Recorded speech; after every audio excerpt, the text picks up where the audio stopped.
इसी 17 सितंबर को सरकारी भर्तियों के सताए लाखों नौजवानों ने राष्ट्रीय बेरोजगार दिवस मनाया था। इसके बाद भी रेलवे उन नौजवानों को नियुक्ति पत्र टुकड़ों टुकड़ों में दे रही है जो 1 साल पहले पास हो चुके हैं। रेलवे ने फरवरी 2018 में जो भर्तियां निकाली थीं, उसकी नियुक्ति की प्रक्रिया अभी तक पूरी नहीं हुई है। सिर्फ बिहार ही नहीं, अन्य राज्यों के नौजवान नियुक्ति और ट्रेनिंग शुरू होने का इंतजार कर रहे हैं। कई बार लगता है कि भर्तियां नौकरी देने के लिए नहीं निकाली जाती हैं। परीक्षा और रिजल्ट और नियुक्ति के चक्कर में 4-5 साल उलझाने के लिए निकाली जाती हैं, ताकि नौजवान किसी लायक न बचे और इतने दिनों तक उसे वेतन न देना पड़े। आखिर यह कौन सी परीक्षा है जो 3 महीनों में पूरी नहीं हो सकती?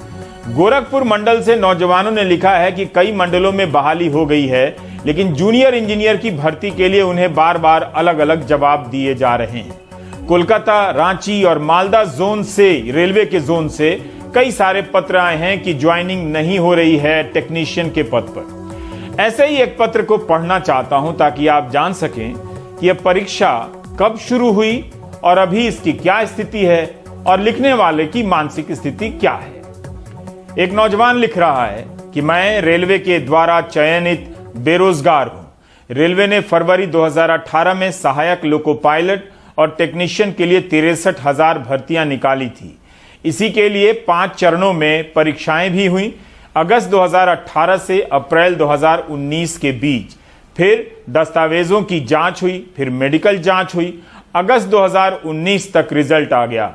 नवंबर 2019 में रेलवे भर्ती बोर्ड मालदा ने मेरिट लिस्ट जारी कर दी।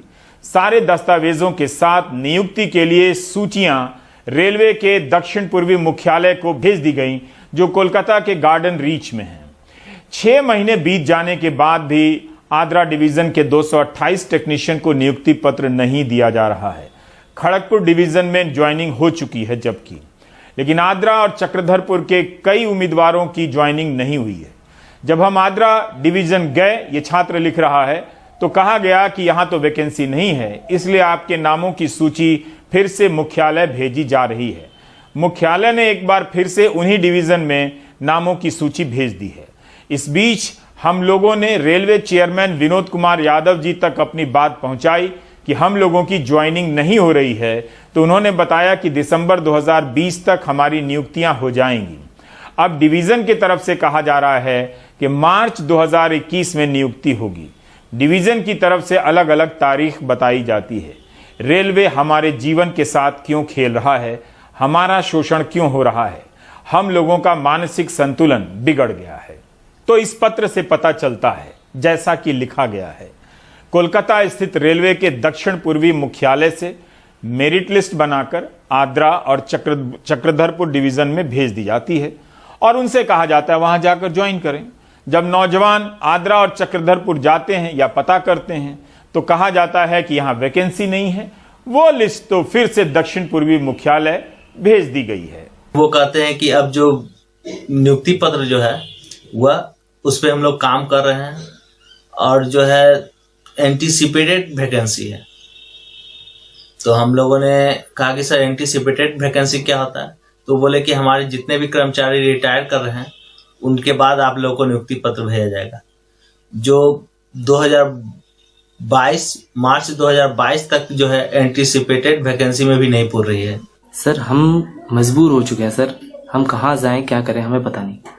हम इतना प्रताड़ित हो चुके हैं रेलवे के द्वारा कि हमारे आसपास के जितने भी भाई बंधु हैं, साथी हैं, सबकी ज्वाइनिंग हो गई। सबसे बड़ी दुख की बात तो ये है कि हमारे बाद वाले जो वेटिंग लिस्ट के हैं उन बंदों की सिलेक्शन हो गई, ज्वाइनिंग हुए 2-3 महीने हो गए, लेकिन हम मेन लिस्ट में रहने के बावजूद हमारी कोई सुनवाई नहीं है। सर प्लीज हमें बचा लीजिए सर, हम मजबूर हो जा रहे हैं सर आत्महत्या करने को। हम लोग गरीब फैमिली से बिलोंग करते sir, please sir, please save us sir. कहां तो नियुक्ति की प्रक्रिया 2019 में ही खत्म हो जानी चाहिए थी, मगर अब 2021 की तारीख दी जा रही है। कई जगहों पर नियुक्तियां हुई हैं, वो भी काफी धक्का देने के बाद। छात्रों को भरोसा नहीं होता, इसीलिए वे अपनी तरफ से चेक करते रहते हैं और उन्हें अलग अलग तारीखें बता दी जाती होंगी, जबकि रेलवे बोर्ड के चेयरमैन ने देरी का कारण ये बताया था। ये जो हमारा रिक्रूटमेंट का प्रोसेस है इसमें समय लगता है, लोगों को एग्जाम देना पड़ता है। तो इसलिए जब भी हम ये रिक्रूटमेंट करते हैं, अगले 1 साल तक की वैकेंसी वर्कआउट करके, एंटीसिपेटेड वैकेंसी, कितनी रिटायरमेंट्स हैं, ये सारा हम कैलकुलेट करते हैं और वो एंटीसिपेटेड वैकेंसी कैलकुलेट करके हम ये रिक्रूटमेंट करते हैं। ये जो हमने रिक्रूटमेंट किया, इसमें दिसंबर 20, आज हम जून 2020 में है, दिसंबर 2020 तक की वैकेंसी को लेके हमने सर्कुलेट किया था। और इसमें जो पैनल हमने अप्रूव किया था वो 56,378। और आपके माध्यम से ये सबको बताना चाहता हूं कि जो वैकेंसी सर्कुलेट हुई थी 64,371, उतनी वैकेंसी फिलअप होगी। तो ये रेलवे बोर्ड के चेयरमैन का बयान है, थोड़ा पुराना है मगर है इसी साल का। बता रहे हैं कि कोई कब रिटायर होगा इसका अनुमान लगाया जाता है और तब वैकेंसी निकाली जाती है। इस हिसाब से भी देरी नहीं होनी चाहिए। नियुक्ति पत्र देकर उसकी ट्रेनिंग पूरी हो सकती थी। इसके लिए रिजल्ट निकलने के 1 से 1.5 साल का इंतजार क्यों कराया गया? इन जवाबों में टाल मटोल ज्यादा नजर आ रहा है। ये जितने भी असिस्टेंट लोको पायलट और टेक्नीशियन हैं, ये हाईली टेक्निकल जॉब है। ये जैसे ही ज्वाइन करते हैं, अगर उन्होंने आज हमको ज्वाइनिंग रिपोर्ट दी तो उनको हम नेक्स्ट डे ट्रेनिंग पे भेज देते हैं। जब तक उनको हम लोगों की ट्रेनिंग ना दें और या टेक्नीशियन को टेक्निकल ट्रेनिंग ना दें, वो रेलवे में कोई काम नहीं कर सकते हैं। तो हम उनको ज्वाइन करा के और उनसे हम कोई काम नहीं करा सकते हैं। सो ये जो 3 स्टेज में बताता हूं आपको कि एक का एग्जाम होके सब कुछ हो गया, उसके बाद से पैनल अप्रूव होके डिक्लेयर हो गया, उसके बाद से अपॉइंटमेंट लेटर इशू करते हैं जैसे जैसे ट्रेनिंग के स्लॉट आते हैं। बिकॉज जैसे ही उनको अपॉइंटमेंट लेटर इशू करते हैं, उनके हम ट्रेनिंग एलोकेट कर देते हैं कि आप यहां जाके इतने महीने की ट्रेनिंग करेंगे और ये करेंगे वो करेंगे।